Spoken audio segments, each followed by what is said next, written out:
Hi, today we're going to talk about India's missing demographic dividend. The demographic dividend is the accelerated economic growth that may result from a decline in a country's birth and death rates and the subsequent change in the age structure of the population. According to the United Nations Population Fund, demographic dividend is the economic growth potential that can result from shifts in a population's age structure, mainly when the share of the working age population, which is 15 to 64 years of age, is larger than the non-working age population, which is less than 14 years or more than 65 years. A 2011 IMF working paper found that a substantial portion of the growth experienced by India since the 1980s is attributable to the country's age structure and changing demographics. The US Census Bureau predicts that India will surpass China as the world's largest country by 2025, with a large proportion of those in the working age category. Over the next 2 decades, the continuing demographic dividend in India could add about 2 percentage points per annum to India's per capita GDP growth. So what's the catch here? This window of opportunity for India began around 2010 and is expected to last till about 2050. So we have about 40 years to exploit this potential.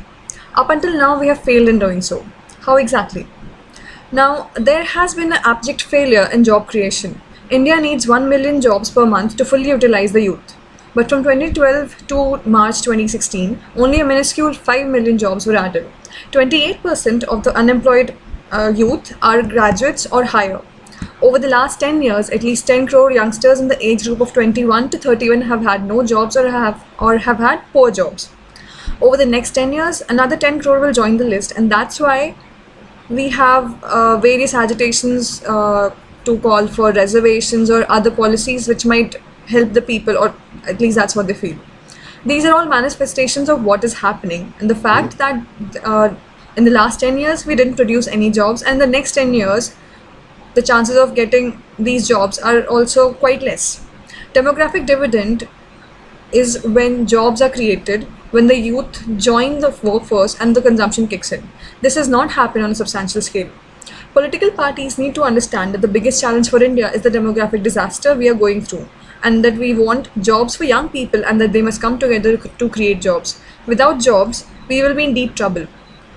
The Chinese growth formula of the middle class being the catalyst can't be used in the Indian middle class context, because Indian middle class does not really have deep pockets, nor does India have the low-end manufacturing capability like China. Manufacturing has to grow. The supply chain needs to become more efficient. Supply chain costs about 14% of the Indian GDP, and it should be brought down to about 6%. And similarly, the prices also have to come down so that more people can afford to buy things. This is exactly what China did. China did mass manufacturing, brought down the prices of the whole world, and the consumption rose, which led to a spiral of increasing growth, increasing jobs, and the things that follow. Our automobile companies have an operating margin of 15 to 18%. If you see on a global scale, this is about 8 to 9% only. Even in the cement industry, the earning is about 18 to 21% return on equity. All of these margins are very high. Because of these high margins, we have higher cost. Because of the higher cost, the consumption is lower. So what we need to do is we need to bring down the cost, which will fuel the consumption. Due to the increasing consumption, you will have a higher population of people willing to work in those jobs, because you'll have higher pay, not just a job, you'll have a well-paying job.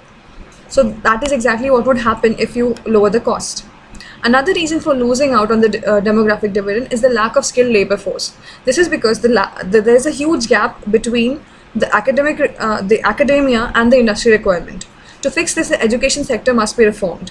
There have been no major educational reforms in the last 40 years to keep pace with the changing world. Add to this mixture, we have the threat of automation looming over us. Because of automation, jobs which are low in skill will lose out. So not only do we need a higher skilled labor pool, we also need to ensure that not many jobs are lost out due to automation. In conclusion, India is in a precarious position currently, as it is failing to capitalize on its demographic dividend and its demographic potential. Jobs have to be created on an urgent basis, and the labor has to be made employable. If this is not done, the demographic tax, which follows the demographic dividend, would scuttle India's growth and would adversely affect the economy of India. Thank you.